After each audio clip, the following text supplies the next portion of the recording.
होली का पर्व बेरीनाग क्षेत्र में धूमधाम से मनाया जा रहा है। विधायक गंगोली हाट के आवास में त्रिपुरा देवी में होली मिलन समारोह का आयोजन किया गया, जिसमें विभिन्न क्षेत्रों से आए लोगों ने होली का गायन किया और होली की बधाई दी। विधायक फकीर राम टमटा ने सभी क्षेत्रवासियों से रंगों के त्योहार को आपसी सद्भावना और रंगों के साथ मनाने की अपील की। इस मौके पर गंगोली हाट नगर पालिका अध्यक्ष विमल रावल, धीरज बिट सहित आदि भाजपा कार्यकर्ता मौजूद रहे। आज मेरी गंगोली हाट विधानसभा के सभी देवतुल्य कार्यकर्ता उनका होली मिलन कार्यक्रम यहाँ पर मेरे आवास पर हुआ है। इसके लिए मैं सभी अपने प्रदेशवासियों को, अपने विधानसभा वासियों को, देशवासियों को होली की बहुत बहुत शुभकामनाएं देना चाहता हूँ। नरेंद्र नगर टिहरी गढ़वाल में बाल विकास परियोजना ने पोषण भी पढ़ाई भी कार्यक्रम के अंतर्गत 3 दिवसीय प्रशिक्षण कार्यक्रम नरेंद्र नगर के तहसील सभागार में प्रारंभ किया। इस कार्यक्रम में 50 आंगनबाड़ी कार्यकर्तियों को प्रशिक्षण दिया जा रहा है। इनको संबोधित करते हुए सुपरवाइजर किरण राणा ने कहा कि इस प्रशिक्षण के माध्यम से आंगनबाड़ी कार्यकर्तियों को इतना सक्षम बनाना है कि वो स्कूली शिक्षा पर आधारित न हो, बल्कि पोषण के बारे में भी बच्चों का ध्यान रखें। कार्यक्रम में अजीम प्रेमजी फाउंडेशन से आए मुख्य ट्रेनर संदीप चौहान ने कहा कि कार्यक्रम का मुख्य उद्देश्य बच्चों के सर्वांगीण विकास के लिए कौन कौन से आयामों पर बातचीत करें, कैसे कैसे गतिविधियां हो, मुख्यतः खेल आधारित गतिविधियां हो। प्रशिक्षण कार्यक्रम में विभिन्न विषयों वजन, टीकाकरण, पोषण, ट्रैकर ग्रोथ, मॉनिटरिंग, विकलांगता आदि विषय पर चर्चा की गई। जो कार्यक्रम है ये 10, 11, 12 को चलने वाला है। पोषण भी पढ़ाई भी को लेके, और साथ साथ ये कार्यक्रम का मुख्य उद्देश्य ये है कि मिशन पोषण 2 के अंतर्गत हम लोग जब पोषण की बातचीत करते हैं तो उसमें किस तरह से प्री स्कूल एजुकेशन भी शामिल होगा, है ना। तो उसके लिए बच्चे के सर्वांगीण विकास के लिए कौन कौन से आयामों पे बातचीत करें, कैसे कैसे गतिविधियां हो, खेल आधारित गतिविधियां हो, उसके लिए हम लोग 3 दिवसीय प्रशिक्षण यहाँ पे इनके साथ कर रहे हैं, आंगनबाड़ी कार्यकर्ताओं के साथ। साथ ही नवचेतना और आधारशिला डॉक्यूमेंट आया है। तो ये डॉक्यूमेंट में क्योंकि साप्ताहिक गतिविधियाँ हैं तो उसमें बहुत सारी गतिविधियाँ देखने को मिलेंगी जो कक्षा में या फिर आंगनबाड़ी सेंटर में कार्यकर्ता करवाएंगी, और उनसे उनको प्री स्कूल की बेहतर समझ बन पाएगी। बस मैं इतने कहूँगा कि कार्यक्रम अच्छे से चल रहा है, अभी तक सभी का साथ ठीक है। हमारा ये जो कार्यक्रम है इसमें हमारे पूरे प्रोजेक्ट की 50 आंगनबाड़ी कार्यकर्तियों को 3 दिन का प्रशिक्षण दिया जाएगा, जिसमें हम जो है आंगनबाड़ी कार्यकर्तियों को विभिन्न विषयों जैसे पोषण है, वजन है, कुपोषण है, टीकाकरण है, आधारशिला और नवचेतना जो 2 नए कार्यक्रम हमारे लॉन्च हुए हैं उसके बारे में जानकारी दी जाएगी। और इसमें हम कार्यकर्तियों को इतना सक्षम बनाना चाहते हैं कि वो सिर्फ स्कूल पूर्व शिक्षा पर ही बेस्ड ना हो, बल्कि वो जो है पोषण के बारे में भी बच्चों का ध्यान रखें, और कुपोषण को दूर वो करने में जो हमारे विभाग का मेन उद्देश्य है उसमें भी एक अच्छी भूमिका निभाएं। प्रशिक्षण चल रहा है जो शिक्षा बुनियादी प्रशिक्षण है, और ये कार्यक्रम पहले जो है पोषण के रूप में जो है चलाया जाता था 2018 से, और अब इस कार्यक्रम में पोषण भी और पढ़ाई भी दोनों चीज़ें शामिल कर दी गई है ताकि बच्चों का सर्वांगीण विकास हो सके। और यहाँ पर एक हमें शिक्षा का जो एक रूपरेखा है इस तरह से प्रशिक्षण में प्राप्त हो रहा है कि पहले जो एक करिकुलम चलता था पहले कि बच्चों के अंदर सिर्फ डर पैदा करना है और पढ़ाई करनी है, लेकिन अब ऐसा माहौल बच्चों का देना है जिसमें बच्चे खुश होकर के और अपने आप से पहल करके कि जो चीज़ें उन्हें चाहिए उनकी रुचि के अनुसार कार्यक्रम को किया जाए, पढ़ाई उनको दी जाए और पोषण उनको इस तरह से दिया जाए कि वो किसी भी स्तर पे कमज़ोर न रहे, चाहे उनका शारीरिक विकास हो, मानसिक हो, सांस्कृतिक हो, सामाजिक हो, भावात्मक हो, हर पहलू को हमने उनकी भावनाओं को ध्यान में रखते हुए शिक्षा को आगे बढ़ाना है। इस तरह का ये उद्देश्य है। सर, ये कार्यक्रम हमें बहुत अच्छा लगा है, हमारे विभाग द्वारा भी और अजीम प्रेम जी द्वारा ये जो कार्यक्रम 3 दिवसीय प्रशिक्षण चल रहा है इसमें हमें कई चीज़ें सीखने को मिल रही हैं। जैसे कि आयाम है हमारे भाषाई विकास, संज्ञानात्मक विकास, शारीरिक विकास, किस तरह से हम अपने बच्चों को सिखा सकते हैं, और छोटी मांसपेशी, बड़ी मांसपेशी, इसका ज्ञान भी हम बच्चों को बता सकते हैं, और हमें बहुत अच्छा लग रहा है। आगामी पंचायत चुनाव के दृष्टिगत जनपद में मतदाता सूची का संशोधन किया जा रहा है। ये जानकारी देते हुए मुख्य विकास अधिकारी दिवेश शासनी ने बताया कि आगामी पंचायत चुनावों की तैयारियों के तहत जनपद में निर्वाचक नामावलियों को संशोधित करने का कार्य 22 मार्च 2025 तक किया जाएगा। इसके लिए सभी खंड विकास कार्यालयों को निर्देश दिए गए हैं कि वो नामावलियों की त्रुटियों को शीघ्र अतिशीघ्र दूर करे ताकि चुनाव की प्रक्रिया को सफलतापूर्वक संपन्न किया जा सके। उन्होंने सभी मतदाताओं एवं जनप्रतिनिधियों से भी अपील की है, यदि किसी का नाम मतदाता सूची में दर्ज नहीं है तो जल्द से जल्द खंड विकास कार्यालयों पर जाकर अपना नाम जुड़वा सकते हैं ताकि मतदान के समय कोई समस्या उत्पन्न ना हो। मैसेज आप सभी के लिए ये रहेगा कि आजकल आप जैसे कि जानते हैं कि हमारे गांव में बहुत सारी खुली बैठकें हो रही हैं क्योंकि हमारी पंचायत जो चुनाव आने वाले हैं उसकी निर्वाचन की जो हमारी इलेक्टोरल रोल्स हैं वो फाइनलाइज हो रहे हैं। तो मेरा आप सभी से अनुरोध है कि आप बढ़ चढ़कर हमारे इन इलेक्टोरल रोल्स के लिए जो डिस्कशंस में खुली बैठकें हो रही है उसमें पार्टिसिपेट कीजिएगा एंड अपने ऑब्जेक्शंस, अपने नेम करेक्शंस और इससे रिलेटेड कोई भी इश्यू हो तो आप जरूर उन्हें हमें प्रॉपर अपने एप्लीकेशन फॉर्मेट में दीजिएगा सो दैट हम चाहते हैं कि सभी लोग जितने भी हमारे अल्मोड़ा की जनता है इसमें उनका नाम सही रहे और अगर कोई त्रुटि होती है तो वो त्रुटि ठीक हो जाए। तो मेरा अनुरोध है कि आप सब लोग खुली बैठकों में जितनी भी हमारी बैठकें हो रही है उसमें प्रतिभाग कीजिएगा एंड अगर कोई और इशू भी रहता है तो आप लोग हमारे ब्लॉक ऑफिसेज में भी जा सकते हैं जिनकी पांडुलिपियां पड़ी हैं और अपने गांव के या कोई भी इशू हो उनको देख सकते हैं पांडुलिपियों को और अपने इश्यूज को नोट करा सकते हैं ताकि हम इस कार्यक्रम को और जो हमारे इलेक्टोरल रोल है उसको बहुत क्लीन बना सके एंड आने वाले समय में कोई इशू किसी को ना रहे और हर व्यक्ति जो आने वाले पंचायत चुनाव में अपने मताधिकार का इस्तेमाल कर सके। और मेरा एक और अनुरोध रहेगा कि ये मैसेज का व्यापक प्रचार प्रसार आप लोग भी अपने परिवारजन, अपने दोस्तों और सभी के साथ कीजिएगा। ये जो हमारा प्रोग्राम चल रहा है जिसमें इलेक्टोरल रोल्स के ऊपर चर्चाएं होनी है खुली बैठकों में, ये हमारा 22 तारीख तक जो आप जानते हैं हमारे जो 22 मार्च तक चल रहा है। तो आई होप आप सभी लोग बढ़ चढ़ कर पार्टिसिपेट करेंगे एंड कोई भी इशू होगा तो कृपया आप अपने खंड विकास अधिकारी, हमारे SDM साहिबान जो हमारे सब डिविजनल मैजिस्ट्रेट होते हैं उनके पास अपनी कोई भी दावे और आपत्ति जरूर दे दें ताकि हम उनको तुरंत निस्तारण कर सके और हमारे इलेक्टोरल रोल्स को क्लीन और प्यूरिफाइड बना सके। उत्तराखंड के अल्मोड़ा जिले के सल्ट क्षेत्र की प्रसिद्ध होली का रंग अब रामनगर की गलियों में भी बिखरने लगा है।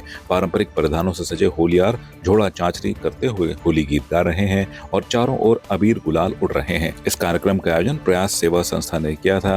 हालांकि ये परंपरा अब संकट में है। 2004 में शुरू के समय 70 से 75 होलियार होते थे, लेकिन अब उनकी संख्या घटकर 15 से 20 रह गई है। आयोजक रणजीत सिंह रावत ने चिंता व्यक्त करते हुए कहा कि युवा पीढ़ी में इस परंपरा को लेकर रुचि नहीं है, जिससे ये संस्कृति धरोहर खतरे में है। इसके साथ ही कुमाऊं की छाक भोज परंपरा भी विलुप्त होने के कगार पर है। ये परंपरा जहां लोग सामूहिक रूप से पारंपरिक भोजन करते थे, अब सिर्फ यादें बनकर रह गई है।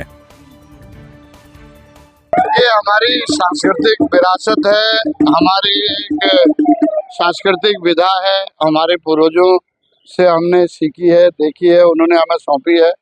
तो इस भावना के साथ कि हम इसको अपनी नई पीढ़ी को सौंप सकें, अपने इस सांस्कृतिक विरासत को, इसी के लिए हम प्रयास सेवा संस्था के बैनर पे 2004 से लगातार इस होली को का गायन कर रहे हैं, घर घर जा रहे हैं। करीब 5-6 दिन जब भी मिलते हैं, कभी किसी साल 5 दिन मिलते हैं, किसी साल 6 दिन मिलते हैं, तो उसमें हम 125 से 150 जगहों पर जाकर के इन 2-3 जिलों में इस होली के गायन को करते हैं।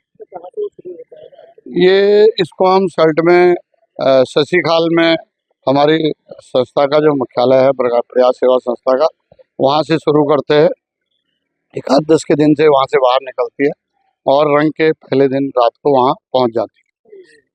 निश्चित रूप से इस विधा पर संकट है, क्योंकि मैंने खुद महसूस किया है और मैंने अपने साथियों से, खासतौर पर हमारे शंकरदत्त शर्मा जी हैं, सचिव भी हमारी संस्था के, उनसे भी मैं 2-3 दिन से डिस्कस कर रहा हूँ कि जब हमने ये होली शुरू की थी तो 70-75 के लगभग लोग जो है होली गाने में शामिल रहते थे, लेकिन जो बाहर आके गाते, अभी सल्ट में तो परसों को जो हमारी होली रहेगी लास्ट दिन में, उस दिन मिल जाएंगे इतने लोग गाने वाले, लेकिन जो बाहर जाके गाते थे उनमें से आज 15-20 लोग भी नहीं रह गए।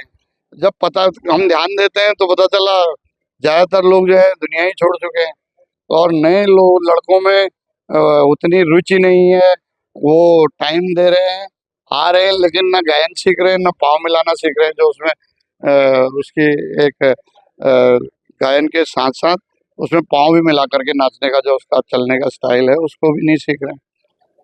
होली, हाँ, होली पहले ये इस तरह की नहीं थी। आज की होली का स्वरूप हमने भी थोड़ा बदल दिया है। ज़्यादा जगहों तक जा रहे हैं तो गाड़ियों से जा रहे हैं, इसलिए 2-3 जिलों में उपस्थिति दे देते हैं। करीब 125 से 150 जगह हम होके आ रहे हैं। लेकिन पहले की होली अपने गांव से 10-5 किलोमीटर के एरिया में घूमती थी और वो ज़्यादा से ज़्यादा 5-7-4 गाँव को में जा पाती थी। तो जिस गांव में होली जाती थी उस गांव वाले एक सामूहिक भोज होली वालों को देते थे, उसको छाक कहते थे। उसमें सारे गांव से राशन इकट्ठा करके कोई बकरा देता था, कोई आटा देता था, कोई चावल देता था, कोई लकड़ी देता था, कोई अपना श्रम देता था। तो वो जो भोज कराया जाता था होली को, उसको छाक कहते थे। आज उसका भी अभाव है। आज हमको कैटरर बुला करके मार्केट से सामान लेकर के उसकी व्यवस्था करनी पड़ रही है। खटीमा में गर्ल्स फर्स्ट फाउंडेशन और ईस्ट इंडस्ट्रीज लिमिटेड खटीमा के सहयोग से 45 छात्रों को आगे की पढ़ाई के लिए छात्रवृत्ति दी जाएगी। इस पहल का उद्देश्य जरूरतमंद छात्राओं को शिक्षा के क्षेत्र में आगे बढ़ाने का है। ईस्ट इंडस्ट्रीज लिमिटेड के एमडी आयुष टिंगानिया ने मीडिया से बात करते हुए कहा कि हमारा लक्ष्य है कि बेटियां पढ़ लिख कर देश का नाम रोशन करें और हम इन छात्राओं को सहयोग देकर यह सुनिश्चित करना चाहते हैं कि भविष्य में ये छात्राएं भी दूसरों की मदद करें। वहीं गर्ल्स फर्स्ट फाउंडेशन की संस्थापक साक्षी राणा ने बताया कि दिल्ली एनसीआर में भी इसी तरह की योजनाएं चल रही हैं और खटीमा में 100 आवेदन में से 45 जरूरतमंद छात्राओं को चुना गया है। उनका कहना है कि इस तरह के सहयोगी कार्य आगे भी जारी रहेंगे।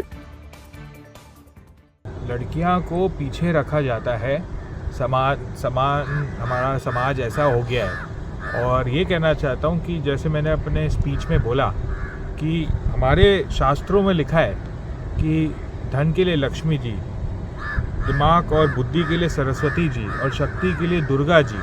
तो जब इतना हमारे शास्त्रों में लिखा है, ये हम बात भूल गए हैं और हम चाहते हैं कि लड़कियां आगे बढ़ें, नारी शक्ति को स्ट्रॉन्ग करें और बिल्कुल सफल बने ज़िंदगी में। यही एस्टर का सपना है कि आज जो हम हेल्प दे रहे हैं, कल ये लड़कियां आगे जाके और लोग को हेल्प करिए, पूरा चेन बन जाए जो ये परमानेंट चलता जाए। ये मेरा सही में सपना है। हमारी एनजीओ का नाम गर्ल्स फर्स्ट फाउंडेशन है।